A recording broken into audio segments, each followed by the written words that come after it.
students, good morning. Myself Niharika Mishra and I welcome you all back once again to my YouTube channel Academics Online.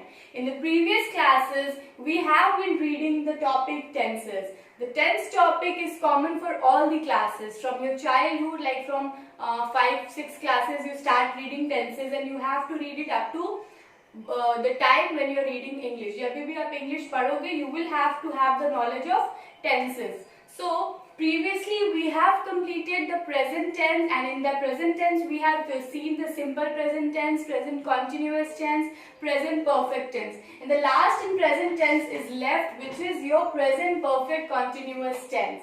Right?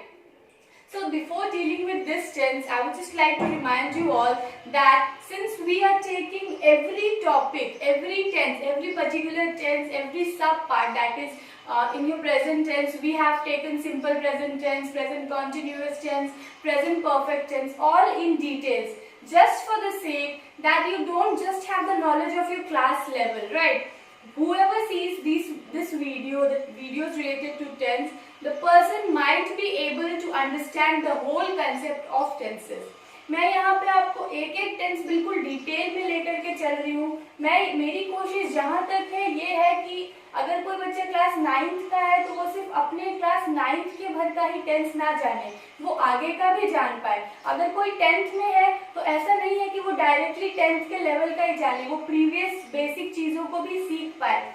जो लोग competition की तैयारी कर रहे हैं वो भी बिल्कुल बेसिक से पढ़ते जाए और हम उसको हाई लेवल में लेकर के विद एक्सेप्शंस लेकर के चल रहे हैं, सो दैट इस एक पर्टिकुलर टेंस के वीडियो को देखने के बाद आपको हर डिफरेंट लेवल्स के वीडियोस ना देखने पड़े. इसी एक वीडियो में आप पूरे टेंस को समझ पाओ and you might get able to solve anything related to tense and you might have the proper knowledge of English, because until and unless you don't have a proper knowledge of the tenses or any topic in grammar, you won't be able to converse properly, you won't be able to speak properly, right? So for spoken also, having the knowledge, having the basic knowledge is very necessary. That has हमें किसके साथ लगाना है, am are किन के साथ लगता है, for कब use करना है, since कब use करना है. So for that I am taking every topic in detail. In my part, I am trying to get into details. But अगर मेरे से कुछ miss हो जाए, तो you can let me know in the comment section below, and I will try to take that thing in the next video. Actually, in my previous videos, I got a comment of a boy. He asked कि ma'am notes कैसे बनाने. जो मैंने आपको reader के topics कराए हैं, तो उन्होंने मुझसे पूछा कि मैम हम नोट्स कैसे बनाएं. So for him or for all the students who have this kind of doubt, I would like to tell you all that मैं जैसे कोई चैप्टर डील कर रही हूँ, ठीक है, मैं उस चैप्टर को डील करते हुए कुछ पॉइंट्स बोल रही हूँ, आप उन पॉइंट्स को नोट डाउन कर सकते हो. जो मैं हार्ड वर्ड्स आपको बता रही हूँ, उनके मीनिंग्स जो मैं आपको बता रही हूँ, आप उनको नोट डाउन कर सकते हो. चैप्टर एंड होने के बाद जो इन चैप्टर के बीच में जो क्वेश्चंस है, मैं वो आपसे डिस्कस कर रही हूँ. चैप्टर के एंड में जो क्वेश्चंस है वो डिस्कस कर रही हूँ. मैं हिंदी इंग्लिश दोनों में ही समझा रही हूँ, तो आपके लिए जो भी कन्वीनियंट हो आप उसमें पॉइंट्स को लिख सकते हो. मैं पूरा का पूरा आंसर भी बोल रही हूँ, आप उस आंसर को एक बार लिख लो, but don't copy and paste that answer. आप उस आंसर के बेसिस पे अपने वर्ड्स में आंसर बनाने की कोशिश करो. Try and develop your writing habit. Writing skills जब तक इम्प्रूव नहीं होंगे, गलत ही लिखो लेकिन लिखो. एक बार गलत लिखोगे, 2 बार गलत लिखोगे, बट लिखते लिखते आपकी प्रैक्टिस हो जाएगी, राइट? इसलिए नोट्स आप ऐसे बना सकते हो. Sorry. And I am also getting comments that ma'am आप 11th की भी क्लासेस चालू करो. तो yes, once I complete this topic 10th, I would come up with the chapter of 11th as well, right? 11th में आपके grammar से एकदम से क्वेश्चंस नहीं आते. कोई एक ऐसा टॉपिक नहीं है कि हाँ ये ग्रामर का टॉपिक है, बट मिक्स क्वेश्चंस आते हैं. सो जो 11th-12th में है वो भी ग्रामर के वीडियोस जरूर रेफर करें, और उनके लिटरेचर का पार्ट मैं जल्दी से स्टार्ट कर दूंगी. So let's start with this today's topic. What is it? Present perfect continuous tense, right? हमने प्रेजेंट टेंस पढ़ा, हमने परफेक्ट टेंस भी पढ़ा, ठीक है? प्रेजेंट टेंस से ये एक मिक्सचर है कैसे टेंसेस का, मैं आपको बताती हूँ, बट पहले इसके नाम से हम समझने की कोशिश करते हैं. प्रेजेंट टेंस का मतलब क्या होता है? एट दिस मोमेंट, जो अभी है, प्रेजेंट में है, that is your present tense. And perfect tense हमने लास्ट क्लास में पढ़ा था। परफेक्ट टेंस क्या होता है? ऐसे एक्शंस जो खत्म हुए हैं, ठीक है, जो अभी अभी हमने खत्म करे हैं। So present perfect continuous tense is a mixture of tenses in which it represents those actions that have started in the past, right? जो past में चालू हो चुके हैं and are still continuing in the present, ठीक है। ऐसे tenses जो हमारे पास्ट में चालू हुए हैं, पास्ट में स्टार्ट हो चुके हैं, जिनकी हम बात करें वो पास्ट में स्टार्ट हो चुके हैं, इस मोमेंट तक जब तक हम बात करें तब तक वो जारी है, that are going on. So this is your present perfect continuous tense, ठीक है। This is about your present perfect continuous tense. ये ऐसे एक्शंस को रिप्रेजेंट करेगा जो आपने पास्ट में चालू किए हैं एंड अभी भी आप कर रहे हो, ठीक है। जैसे आप जब ये वीडियो देखना स्टार्ट करोगे, मान लो एक कोई टाइम हो रहा होगा सपोज 9 AM, तो और अभी तक भी जब आपसे कोई पूछ रहा है तब तक भी आप पढ़ रहे हो, तो आप क्या बोलोगे? I have been reading tense for since 9 AM, क्योंकि आपने एक पॉइंट ऑफ टाइम मेंशन किया इसलिए हमने सिंस यूज किया। सिंस और फॉर का यूसेज मैं भी आपको आगे बताऊंगी। पहले इसके फॉर्मूले देखते हैं, इसका स्ट्रक्चर देखते हैं कि प्रेजेंट परफेक्ट कॉन्टिन्यूअस टेंस हम किस तरीके से प्लेस करते हैं। सो एफर्मेटिव सेंटेंस, जैसा कि मैंने आपको बताया था 3 टाइप के सेंटेंसेस है हमारे यहाँ पे। एफर्मेटिव सेंटेंस जो कोई पॉजिटिव बात बता रहा हो कि मैं ये करती हूँ, मैं यहाँ जाती हूँ, this and that. Negative sentence जो आपको नेगेटिव बता रहा है कि मैं ये नहीं करती हूँ, वो ये नहीं करता है, लाइक दैट। इंटेरोगेटिव या फिर क्वेश्चंस जो सेंटेंसेस होते हैं जो आपसे कुछ क्वेश्चन पूछते हैं कि क्या आप करते हो ये काम, क्या आप पढ़ते हो, anything like that. So affirmative sentence का स्ट्रक्चर क्या होगा? आप देखो, subject plus has have. Previous video आप देखोगे परफेक्ट टेंस का, तो मैंने बताया है कि हैज किसके साथ यूज होगा एंड हैव कहाँ पे यूज होगा, आप वो रेफर करना, ठीक है। उसके अकॉर्डिंग, उस सब्जेक्ट के अकॉर्डिंग हम यहाँ भी हैज हैव लगाएंगे। So subject plus has have plus been, इसमें एक क्या जुड़ता है? बीन, V1 ING, क्योंकि अभी तक वो एक्शन कंटिन्यूड है, पास्ट से चालू होकर अभी भी चालू है, कंटिन्यूअस फॉर्म में, इसलिए हमने वर्ब की fourth form that is your verb की first form plus ING use करा है।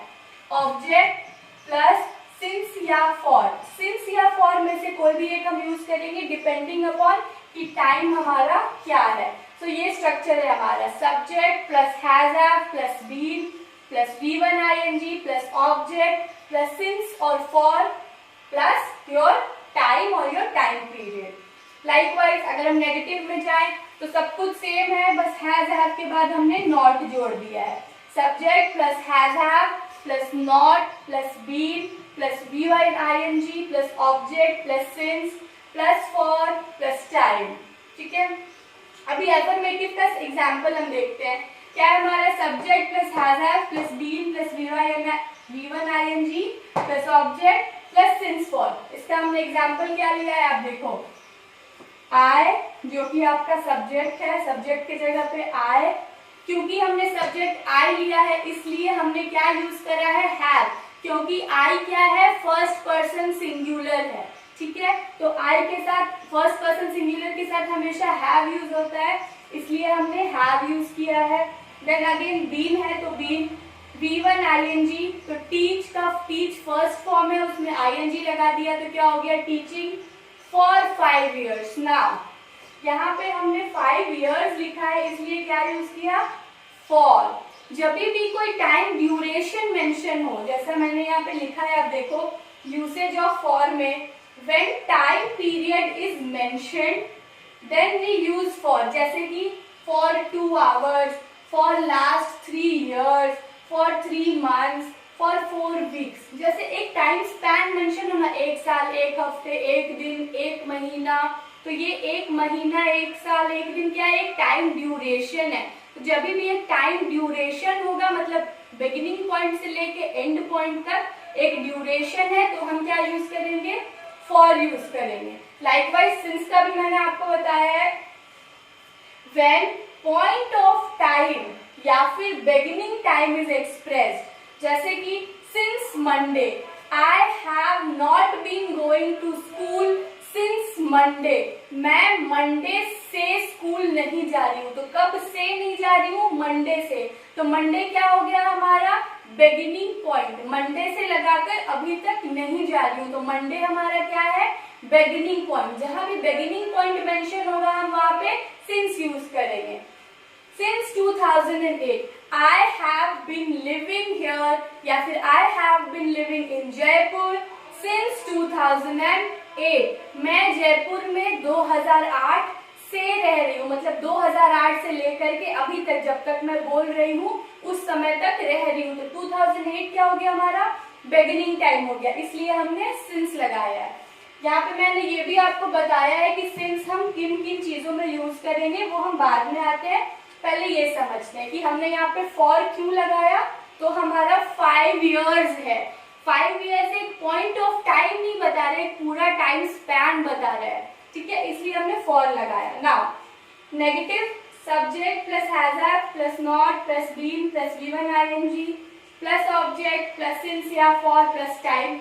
इसका एग्जाम्पल आप देखो, she has not been living here since 2010। क्योंकि 2010 हमने लिखा है, जो कि एक पॉइंट ऑफ टाइम है, एक ड्यूरेशन ना हो कि एक पॉइंट है, एक बिगिनिंग टाइम बता रहा है कि वो यहाँ 2010 से नहीं रह गई है। तो 2010 has become here your beginning time. That is why we have used this since, right? Now next questions में हम देखते हैं। has या have plus subject plus been plus v1 ing plus object plus since या for plus time। so इसका example लेते हैं। have you been reading this book since morning? क्या तुम ये बुक मॉर्निंग से पढ़ रही हो? वो जो जिससे भी ये क्वेश्चन पूछा जा रहा है वो किसी बुक को मॉर्निंग से लेकर के जब तक ये क्वेश्चन पूछा जा रहा है तब तक पढ़ रही है या पढ़ रहा है। सो हमने सिंस क्यों यूज किया? क्योंकि मॉर्निंग एक बिगिनिंग टाइम, उस एक्शन का बिगिनिंग टाइम बता रहा है कि वो एक्शन कब स्टार्ट हुआ है, इसलिए सिंस। नाउ हैज नॉट, जैसे इसमें आप नेगेटिव क्वेश्चंस कैसे बनेंगे? Has have plus not plus subject plus be plus v1 ing plus since या for plus time. So Has not she been learning English for 1 year? क्या वो English 1 साल से नहीं सीख रही है? ठीक है, सो 1 ईयर क्या हो गया हमारा? एक पूरा ड्यूरेशन हो गया, एक पॉइंट ऑफ टाइम ना बता के एक ड्यूरेशन बता रहा है, इसलिए हमने क्या यूज किया? फॉर। आप सिंपल सा ये समझो कि फॉर हम जहां भी दो, मतलब एक ड्यूरेशन बता रहे हैं, 2 घंटे, 1 दिन, 1 साल, 5 महीने, वहां पे हम फॉर यूज करेंगे। एंड सिंस कहाँ यूज करेंगे? आप देखो मैंने यहाँ पे सॉर्ट कर दिया, आपके लिए इजी होगा। जहां भी डेज यूज हुए हो, मंथ्स यूज हुए हो, डेट्स यूज हुए हो, ईयर्स यूज हुए हो, जैसे डेज में हो गया आपका मंडे, ट्यूसडे एक्सेट्रा। मंथ्स में हो गया आपका जून, जुलाई। डेट्स में हो गया आपका 25 नवंबर एक्सेट्रा। ईयर्स में यहाँ जो हमने यूज किया आप ले लो 2008, 2010। ओकेजन्स में आप कुछ भी ले सकते हो, Holi etcetera. Since Holi, she has not come to my house since Holi. Part of day, यहाँ पे ये भी आपके स्टेजेस ऑफ लाइफ, ये तो हमने कैलेंडर के बताया आपको कि कैलेंडर में हम क्या क्या देखते हैं, कैलेंडर से हमें क्या क्या पता चलता है। तो डेट्स, मंथ्स, डेट्स, डेज और ईयर्स, तो जो भी कैलेंडर के पार्ट्स हैं उनमें हम सिंस लगाएंगे। दूसरा आता है हमारा क्लॉक। क्लॉक से जो भी चीज पता चले, जैसे 7 o'clock, 6 o'clock, she is dancing since 7 o'clock, ठीक है, she is reading since 5 o'clock। तो क्लॉक की जो चीजें उनके साथ भी हम सिंस लगाएंगे। स्टेजेस ऑफ लाइफ, लाइफ के कुछ स्टेजेस है हमारे, जैसे कि इन्फेंसी, चाइल्डहुड, एडोलेसेंस, ये हमारे लाइफ के स्टेजेस है। एक इंसान सबसे पहले बच्चा होता है, ठीक है, न्यू बॉर्न, देन छोटा बच्चा, देन एडोलेसेंस, वो एडल्ट बनता है, ठीक है। इसलिए यहाँ पे स्टेजेस ऑफ लाइफ में जैसे कि she has been painting since childhood. Childhood है, स्टेज ऑफ लाइफ है, इसलिए हमने क्या लगाया, since लगाया. लास्ट क्या होता है, part of day, since morning. जैसे आप यहाँ देखो, have you been reading this book since morning? Have she been playing cards since afternoon? ये डे का पार्ट हो गया, तो यहाँ पे हम since यूज करेंगे. ठीक है, आप ये पूरा एक बार नोट कर लेना, जो भी मैंने लिखा है उसको एक बार नोट कर लो. मैं इस तरफ हूँ तो आप इधर का लिख लो, यहाँ पे पॉज करो वीडियो, ये पूरा कंप्लीट करो. एक एक चीज एग्जाम्पल्स के साथ आप कंप्लीट रखोगे तो आपको कभी भी जब आप पढ़ने बैठोगे तो आपको दिक्कत नहीं होगी. आपको पूरा वीडियो फिर से देखना नहीं पड़ेगा. वीडियो फिर तब देखना पड़ेगा जब कहीं पे आपको कोई डाउट हो रहा है. ठीक है, ऐसे आपकी टाइम की सेविंग होगी. ओके, एंड आप ये भी जरूर लिख लेना कि सिंस हम कहाँ कहाँ यूज करते हैं. सिंस हम कहाँ यूज करते हैं, कैलेंडर में. कैलेंडर में आपके क्या क्या आ जाएगा, dates, days, months, years. Then कहाँ यूज करते हैं, क्लॉक में यूज करते हैं. देन स्टेजेस ऑफ लाइफ में यूज करते हैं. देन पार्ट ऑफ डे में करते हैं. तो ये हमारा था आपका प्रेजेंट परफेक्ट कॉन्टिन्यूअस टेंस के बारे में हमने यहाँ पे पढ़ा आज. So we have seen today's present perfect continuous tense. In the next class we will start the past tense. अभी तक हमने present tense complete कर लिया, जिसमें हमने चारों ही parts देखे, simple present, present continuous, present perfect and last is your present perfect continuous tense. Now in the next class we will start with the with the past tense, and in the past tense we will be taking every topic such as simple past, past continuous, past perfect and past perfect continuous. आप एक बार ये समझ जाओ, फिर past समझना बहुत ज्यादा मुश्किल नहीं होगा. बस इसमें जो जो चीजें प्रेजेंट में हुई है वो चीजें उसमें पास्ट में होंगी. ठीक है, and then after that we will deal with the future tense. उसके बाद जैसे ही हमारा टेंस खत्म होता है, then again we will start taking literature chapters. एक चैप्टर, एक पोएम कंप्लीट करके फिर हमें ग्रामर का टॉपिक लेंगे. And for those students who are requesting for class 11th classes, I will surely start the class 11th classes as soon as possible. Let me just finish the grammar topic first. Okay, thank you so much for watching the videos. I hope you all are liking it. I hope you all are learning something, and I hope you all are preparing your notes. Right, you have been given this much amount of time. Don't think कि छुट्टियां हैं, ये time आपको मिला है, आप इसको use करो, अच्छे से पढ़ो. Right, and if you have not subscribed this channel yet, please do subscribe the channel and please press the bell icon as well, so that you get notified whenever I upload a video. Because अभी हम live classes नहीं ले पाएंगे, क्योंकि अभी उसके लिए कुछ क्राइटेरियाज होते हैं जो फुलफिल होने चाहिए. तब तक आप बेल आइकन प्रेस कर लो, जैसे भी मैं कोई वीडियो अपलोड करूंगी आपको नोटिफिकेशन मिल जाए, एंड साथ के साथ आप भी अपनी पढ़ाई कर सको. And please share it to maximum students. अपने फ्रेंड्स के साथ भी शेयर करो, सो दैट वो भी जुड़ सके, वो भी पढ़ सके. We should be staying at home, but staying home does not mean that we should be stopping all our activities. We should be learning, we should keep learning. Okay, so stay home, stay safe, like the video, subscribe the channel, press the bell icon. Thank you so much. Have a good day.